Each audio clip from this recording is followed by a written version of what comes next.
Thank you, everyone. So I'm a proud social care nurse by background, qualified in mental health in 2003. Been very fortuitous to be able to engage in research activity through my career. And whilst this session's about translating research into practice, it's also about closing the loop and getting practice into research and getting those research or those practice questions that we want answered on the desks of the researchers so that we can improve practice. So what is research? It's such a broad church. We start with research with a small r to research with a huge R when we look at big data in academic institutions. But ultimately in social care, we're conducting research every single day. Person-centred and relationship-centred care is about solving problems. It's about addressing the needs of individuals on a personal level. It's not about an algorithm. It's about understanding what that person needs at that time. So I really like this definition because I think it's a little bit more all-encompassing. So it's the creation of new knowledge and the use of existing knowledge in new and creative ways so as to generate new concepts, methodologies and understanding. As a nurse, that's really important to me because most of the information is sat in here, in a big library, whether that be a virtual library or a physical library. Some fantastic research that's been conducted, but it doesn't get to us on the shop floor, not in a way that's meaningful or translatable into practice.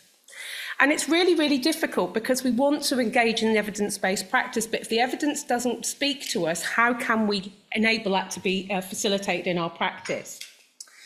So this session's about my journey with incontinence, not personally, but professionally, may I add.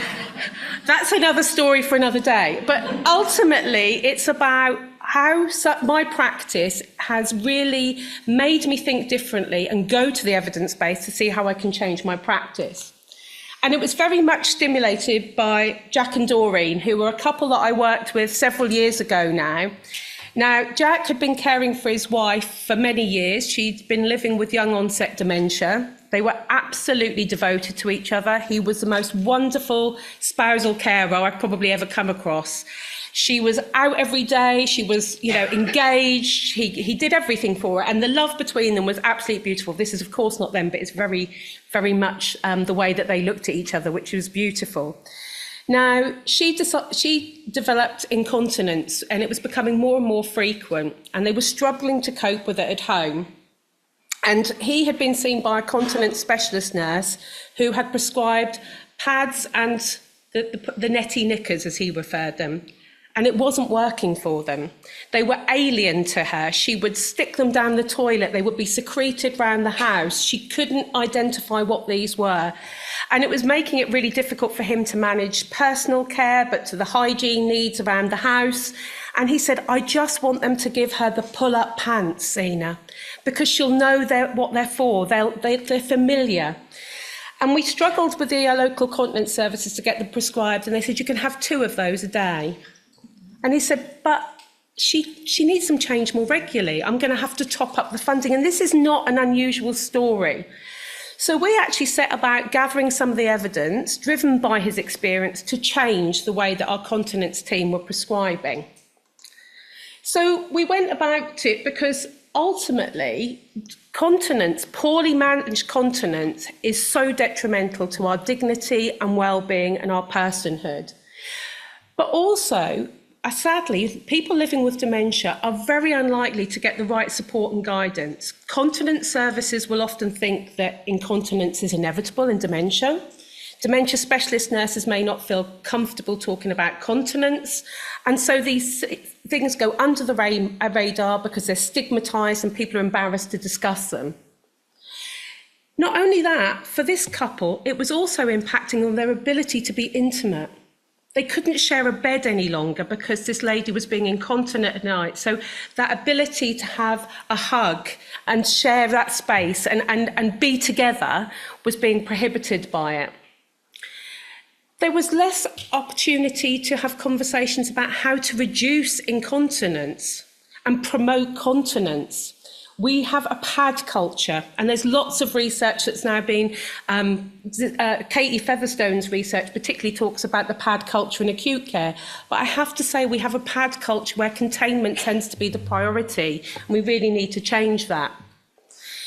It's actually detrimental to people's well-being in terms of their physical health. It's more likely that they will get UTIs, moisture lesions, things like that, leading to pressure damage. But also it's the negative emotional and psychological impact of poorly managed continence. I don't think any one of us in this room here would be happy if someone said, just wear a pad and get on with it. I certainly wouldn't. And so not only does it then lead to that, but we have the financial impact. For family carers looking after someone with continence issues, there's the extra laundry. There's the extra cost of provision of some of the products because they're not being supplied by the NHS or not being recommended. Often families will go to the chemist and try 101 different products, not knowing which is the right one. It might have poor efficacy, but because no one's told them anything better, they continue to buy things that don't work effectively. It leads to carer fatigue. Incontinence was certainly one of the biggest things that I saw as a trigger for people going into long-term care, when the family carers were struggling to manage continence at home. And there have been so many missed opportunities often to be able to enable them to reduce that impact. They're more likely to have falls and fractures if they have incontinence, or they're fearful of being incontinent. You know, if you've got mobility issues and you're trying to dash to the toilet because you're worried about being incontinent, that's always very challenging. And often it leads to people socially isolating. They don't want to go out in public. They don't want to sit in a car, all of those things that really, really impact on their mental health and well-being. And these were some of the things that were happening to this couple. So we decided, let's have a little light bulb moment. Let's actually challenge with the evidence. Let's not just challenge with the rhetoric. Let's actually go to the books. Let's go to the literature and see what we can do. But what we found was it's really complex. We knew it was, but we actually were able to find out lots of information about dementia and actually being able to challenge that dementia was inevitable. Incontinence was inevitable in dementia. We found that often those BPSD, as we're called it, the behavioural and psychological symptoms of dementia, were often associated with unmet needs around incontinence. And I can share a story with you about another lady who I saw in a care home who had quite advanced dementia. She was actually still verbal, but very limited verbal communication. She had 24-hour one-to-one care because she was deemed as being aggressive and challenging. She'd actually been living independently, had some falls at home, she got delirium in the acute hospital, as we see so often, and went into care with the one-to-one from hospital. And when I went in to assess her, she said, I want to wee. And the carer said, we can't actually help you. You've got a pad on. And I asked why. And they said it was because she would bite and scratch them.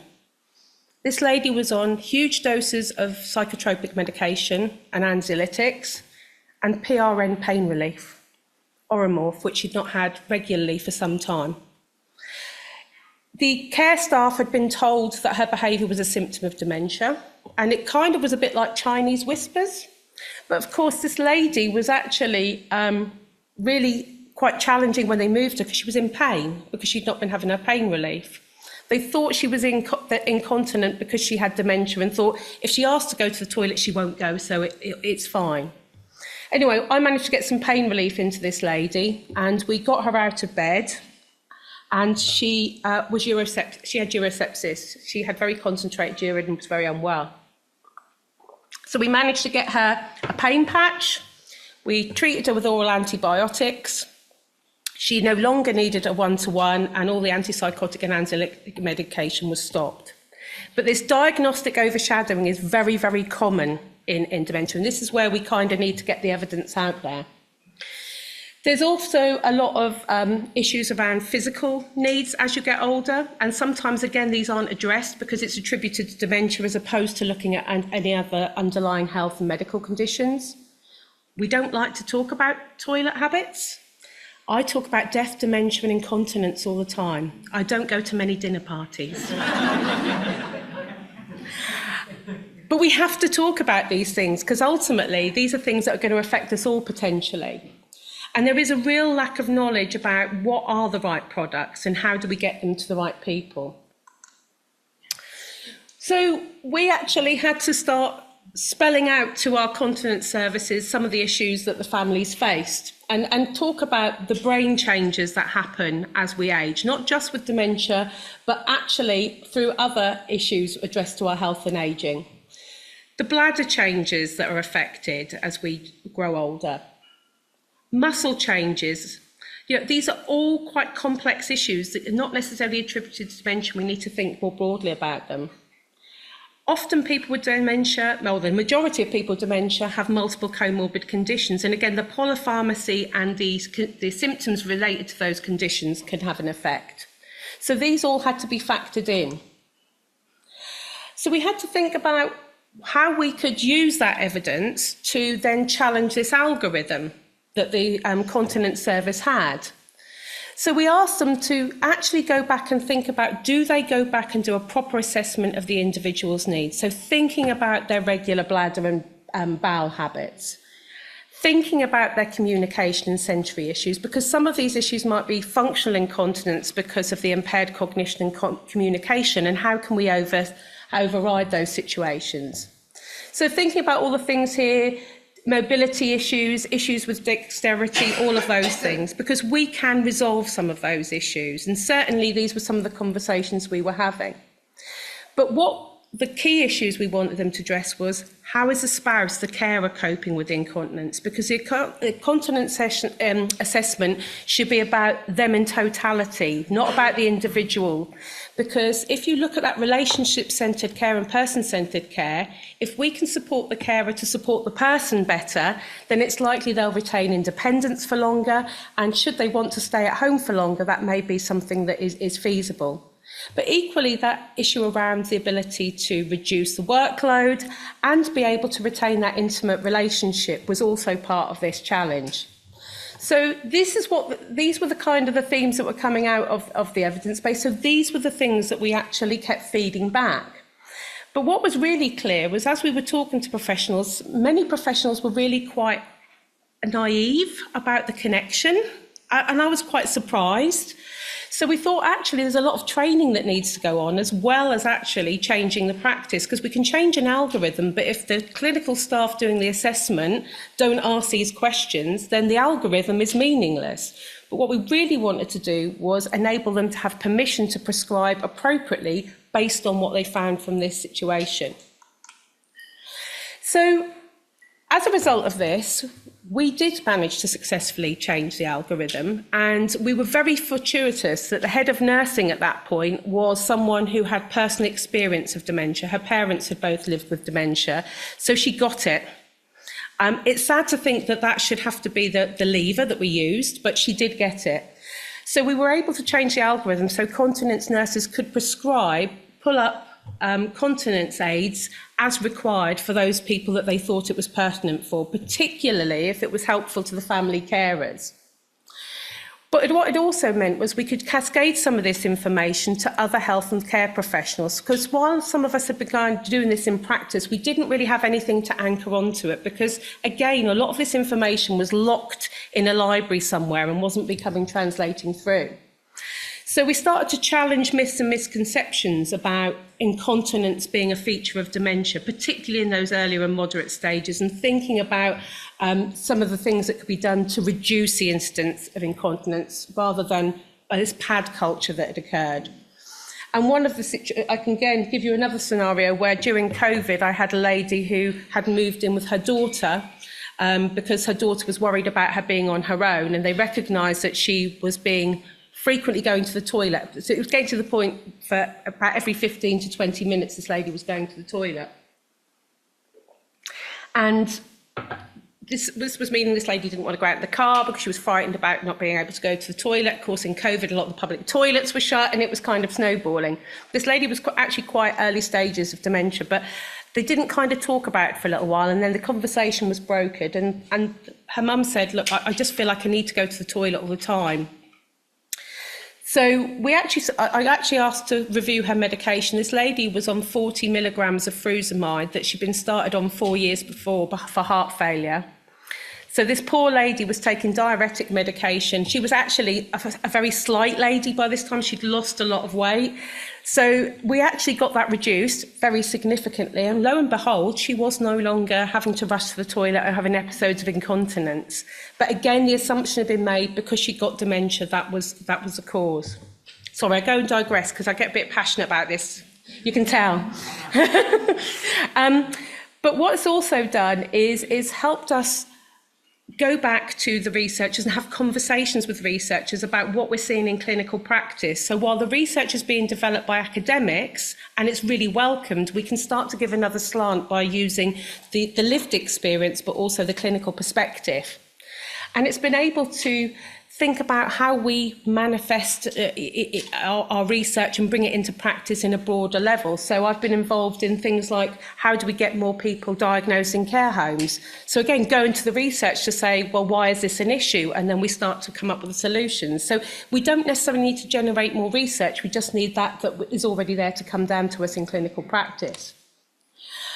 But one thing that I think is really amazing, so from this small little granular interaction with this couple back in Norfolk several years ago, some things have just spiraled from it by going to the evidence base and actually getting it out there. So we actually did a Facebook Live event which had 7.7 thousand people engage in it. I think that's astounding. You know, what didn't cost me anything. You know, we often say it's too expensive to train. Can you imagine going out into practice and trying to train 7,500 people on a face-to-face basis? No. We then did another YouTube training video, which has had 2,500 views. I was part of the NIHR themed review on dementia and incontinence. It's come from some publications that have gone out to nursing journals, so taking the evidence base that exists out to nursing practice and translating it. And I think this is a bit that we often have missing. As I said, there's not a huge amount of evidence out there. What it does tell us is we need to do it better, and it gives us some of the tips of how we could do it better, but we know there's still an awful lot of research that needs to be done. But what we can do is actually ensure that people on the shop floor know what is out there and what the best practice looks like. So for me, it's about not reinventing the wheel. It's not saying that we have to research everything all the time. And if we do research it, how do we actually get it? How do we get that knowledge and actually take it to the shop floor? Because if you look at those highlighted areas, the use of existing knowledge to generate new understanding, that's what research is for a lot of us. And as clinicians and as practitioners, we have an ability to do that, but we need time, space, and access to the literature to be able to translate it. And for many people in social care, that's a challenge, being able to access the journals, access the literature, and be able to have the time and capacity to do that. So part of my role at NIHR is to try and advocate for social care nurses to be more research active, more research mindedness, and think actually we all have a part to play. We don't all need to be academics sat in an institution. Some of us can do some of our own work on the shop floor, and from a small acorn, lots of great things can grow. So thank you very much.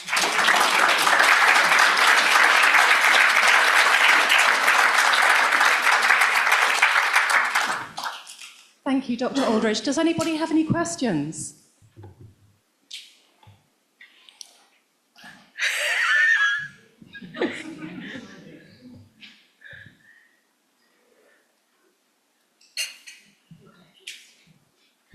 Richard Ayres from Care England. I've got about 3 questions, but I'll only ask one. Go ahead. I work for a larger... I'm Richard Ayres from Care England, and I used to work for one of the larger providers, and I spent 10 years trying to get my head around continence from a kind of procurement perspective and understanding why the NHS in 2017 put its own costs of continence products, the pad culture, at about £30–35 a week, yet they'll only give you an allowance of £6 something a week as a care provider to actually pay for those pads themselves. And you literally just get a standard issue of 4 or 6 pads. I can't get my head round why the NHS is not looking at continence and finding what the sort of the end-to-end costs and issues are with continence, because actually it's that game of whack-a-mole at the, the fair. You get one thing down, okay, you might have someone put in pads, but you're causing so many other problems elsewhere. Absolutely agree. And this was one of the logical explanations that we used, is actually you're looking at commissioning through a very, very linear perspective. You're not looking at the system cost. And this is part of the problem within NHS and social care commissioning, is we look at a tiny, tiny strand as opposed to this matrix of what is the total cost to the system. So if we look at poorly managed continence, we know it's going to be likely that someone's more likely to end up in hospital, go into care prematurely. So actually the ability to manage their dignity and give them the right products much earlier on is cost efficient to the system. But until the system thinks that way and is procured that way, sadly, very little will change. But for that algorithm, that was exactly the rationale we used, is actually, yes, it might be more expensive here, but think down here, it's going to be much, even if you keep someone out of hospital or care for 6 months, you think of the savings that are generated from that. And until we push that agenda, which is why, as part of my work, I'm very supportive of increasing the research within continence care, because the more evidence we have, the more we can push policymakers to think differently. And please bring back continence nurses, because we need them. We do, but we also need people who are less focus on specialism and more have an understanding of how different diseases impact on different conditions. So as a dementia specialist, I'm not a continence specialist. Mm-hmm. So I know how dementia impacts on it, but I would go to my continence colleagues and have a mutual conversation about what the best outcomes might be. So I think it's more about collaboration and MDT working than volumes of new people coming up. Thank you for a great talk, illuminating a subject which most people don't want to talk about, and emphasising the importance of multidisciplinary teamwork and a comprehensive approach. You're brilliant. Thank you. Thank you.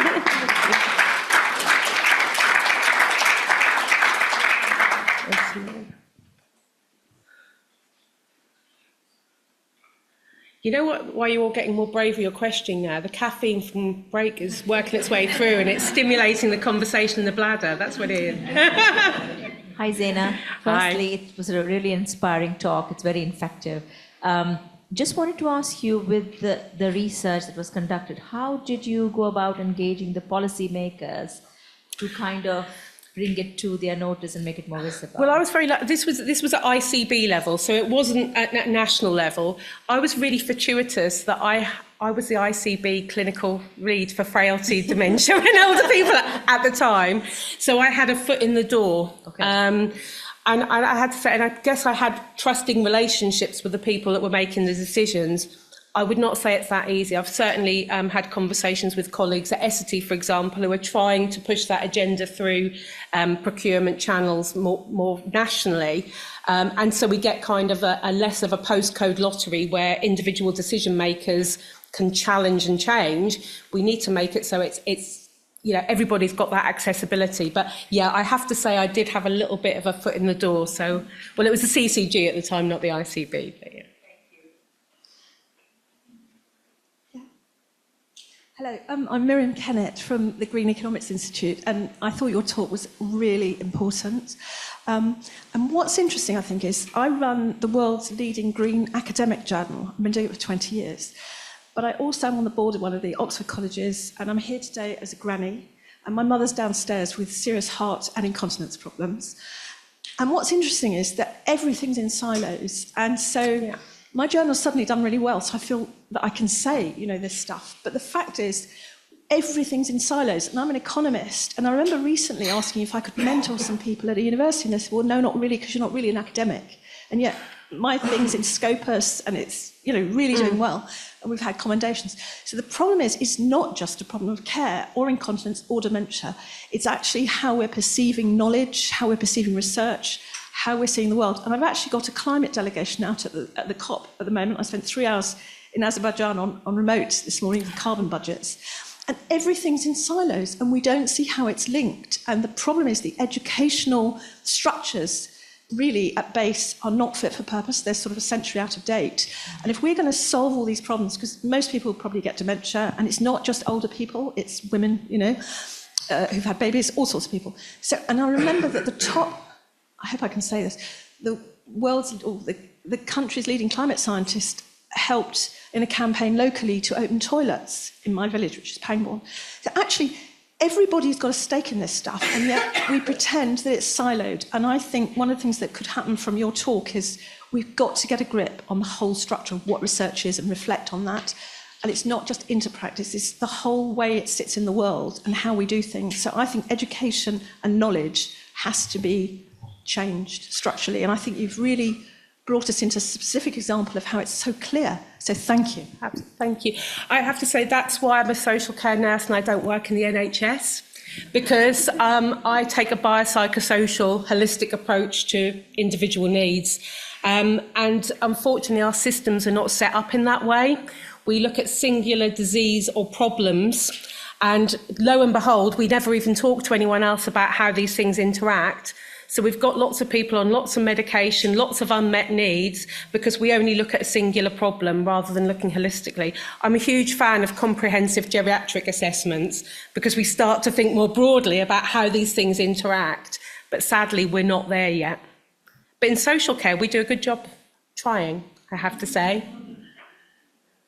Thank you. We have a question from online. Friederike is asking if there is any evidence that supports that assisting someone to the toilet regularly can help the maintenance of continence or reduce incontinence at all. There's lots of practical things we can do. So actually, yes, promoting regular toileting, going to the toilet is very helpful. Signage, so people recognise where the toilet is. Managing people's pain. If people have less pain, they're more able to mobilise, and so they can get to the toilet on time. If you're in a lot of pain, it's really difficult to get up quick and get to the bathroom if you've not got a lot of warning.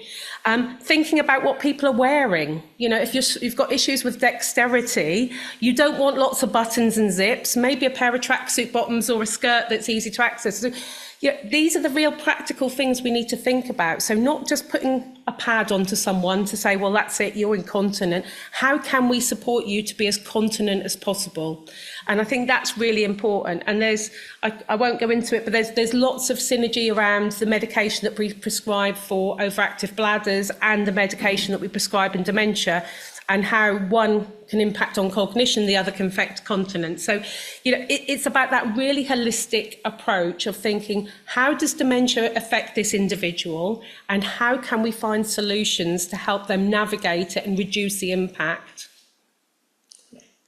Okay. I've got one question myself. I'm Nuno, Director of Research and Innovation at Nightingale Hammerson. We have seen over time that different ICBs, different areas of the country, fund incontinence pads in a different manner.